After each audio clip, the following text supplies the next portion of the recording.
Good morning বন্ধুরা, আশা করি তোমরা সবাই ভালো আছো। শান্তনুস ব্লগে অনেক অনেক স্বাগত। তো শনিবার দিন ঠাকুর দিয়ে ভিডিওটা শুরু করলাম। সব পুজো হয়ে গেছে, চাও খাওয়া হয়ে গেছে। তো এখন আমি রান্না বসিয়েছি। এদিকে বেগুন ভাজা করেছি আর এদিকে হচ্ছে খিচুড়ি করছি। চালে ডালে গোবিন্দভোগ চাল নিয়ে এসেছিলাম, চালে ডালে আর পটল আলু দিয়ে একটা খিচুড়ি বসিয়ে দিয়েছি।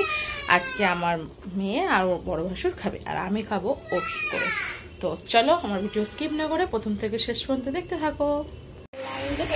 কি করছো তুমি? ঘুমিয়েছো আজকে? এখন কিছু খাবে না? একটুখানি খিচুড়ি আছে, খাবে? বেগুন নেই, বেগুন ভাজা নেই, খিচুড়ি আছে, খাবে? আর কিছু নেই। শসা খাবে? শসা কেটে আনবো, শসা খাবে?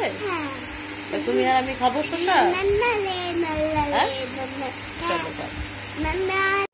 কি খাচ্ছিস রে? কেমন খেতে?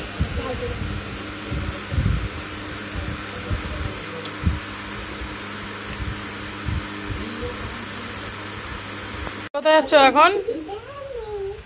আচ্ছা, ভালো করে কিন্তু করবে। আমি যেন এসে শুনি যে তুমি সব ব্যায়াম করতে পেরেছো।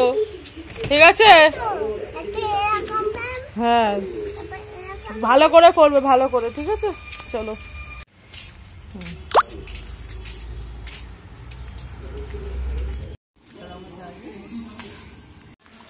চলে গেল মেয়ে না, এক্ষুনি আরেকটু হলেই পড়ে যাচ্ছিল। কি বলবো, একটা বুকের মধ্যে একটা ধ্রাস করে ঠেলে উঠলো। তো চলো, ও গেল ব্যায়ামে। আমি ভাবছি রাতের খাবারটা করেই নি এখন, কারণ ও আসলে ওকে আবার একটু পড়াতে বসতে হবে। সেই কারণে এখন ভাবছি রাতের খাবারটা করেই নি। তো এখন আমি চুলটা এরকম উঁচু করে বেঁধে নিলাম, কারণ আমি চুল ছেড়ে একদম থাকতে পারি না। খুব যেন গরম গরম, মানে আমি বলি মনে হয় খুব গরম হচ্ছে, এরকম মনে হয়। চুল ছেড়ে একটু থাকতে পারি না। চুলটা ভালো করে খোপা করে তুলে নিয়েছি মাথার উপরে। আর এখন তোমাদের বলছিলাম যে আমি রান্না করব, রাতে রান্নাটা সেরে নিই মেয়ে আসার আগে, ওই জন্য সেটাই জোগাড় করছি। এই যে আটাটা মেখে নেবো, আর এইদিকে হচ্ছে আলু, আর ওই আলুটা কেটে রাখবো, আলুর তরকারি। সাদা ভাবছি আজকে সাদা আলুর তরকারি করবো, কোনো হলুদ দেবো না। সাদা আলুর তরকারি আর একটু লুচি করবো। তো দেখি, চলো করে নি। কিরে, ব্যায়াম থেকে এসে কি খাচ্ছিস তুই? হ্যাঁ, রুটি। তা রুটি ভুল বললি কিন্তু। এটা কি?